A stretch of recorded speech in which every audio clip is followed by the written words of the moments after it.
Eu sou a Poliana, mãe do João, e vim aqui hoje tentar dividir com vocês um pouquinho dos primeiros sinais de autismo que eu observei no João.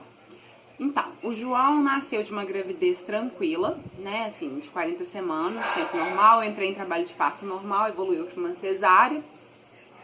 E até aí tudo bem, nasceu a pigar 9 e 10, tudo transcorrendo bem, nós fomos para casa. Eu tive uma intercorrência no parto, mas foi só comigo mesmo, não vem ao caso. Nós fomos para casa. Foi gravidez planejada. Foi uma gravidez planejada. E aí, logo que nós fomos para casa, né, o João recém-nascido, se adaptando, a gente percebeu que ele era um bebê muito nervoso, que chorava muito, não dormia direito, mas até então era esperado. Minha primeira filha também era muito nervosa, também chorava muito, também não dormia direito. Mas com o tempo nós fomos vendo algumas diferenças no João.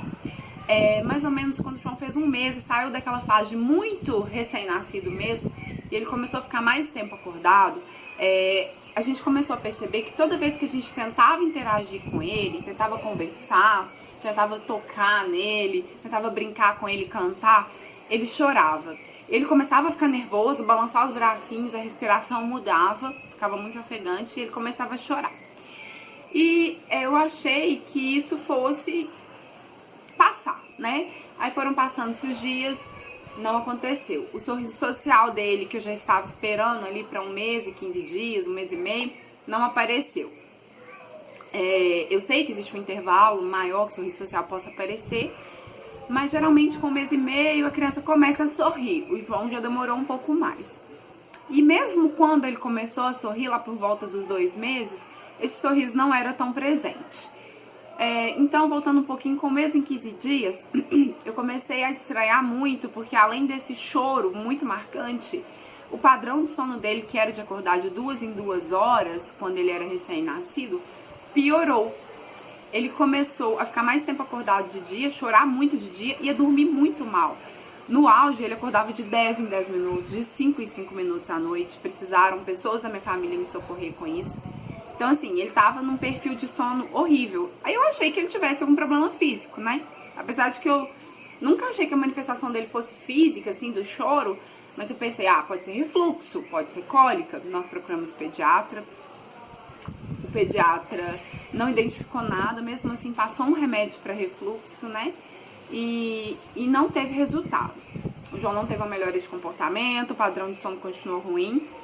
E eu comecei a ficar muito preocupada com essa situação, porque eu estava percebendo que tinha algo muito errado acontecendo. Associado a isso, eu percebi que o João não fazia contato visual nas mamadas. Mas isso ia para além. Além de não fazer contato, ele me evitava durante as mamadas. Eu tentava, às vezes, atrair o olhar dele. E quanto mais eu tentava, mais ele evitava meu olhar. E aí eu entrei em contato com uma amiga minha que é neuropediatra, formada aqui na UFMG, trabalha na USP, quem eu confio muito, é muito competente. E ela tinha acabado de chegar dos Estados Unidos estudando autismo. E então eu já levantei a hipótese, porque nós temos um fator genético, não vou entrar em detalhes, mas nós temos um fator genético para autismo. E eu já entrei em contato com ela perguntando, é possível um bebê tão novo apresentar sinais de autismo? E eu desconhecia o tema, apesar de que a gente tinha, né, a questão genética, eu desconhecia os sinais, assim, mas comecei a ler alguma coisa e vi que um dos sinais poderia ser evitar os olhos da mãe da mamada.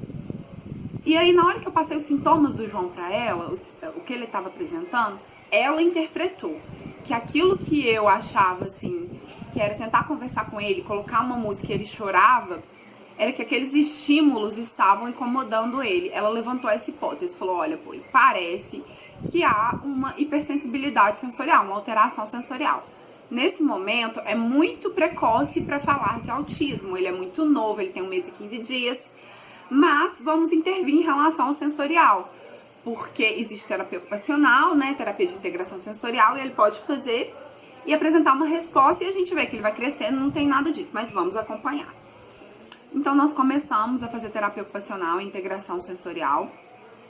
E na mesma época eu conheci a musicoterapia, então o João com 1 mês e 17 dias, ele já estava em terapia ocupacional. E a gente percebia assim, logo nas primeiras sessões de terapia ocupacional, assim que a terapeuta colocava a mão nele, ele já começava a gritar.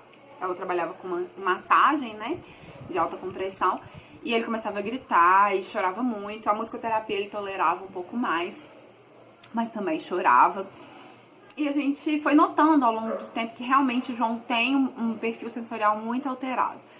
No início a minha família não concordou comigo, achou que eu estava enlouquecendo.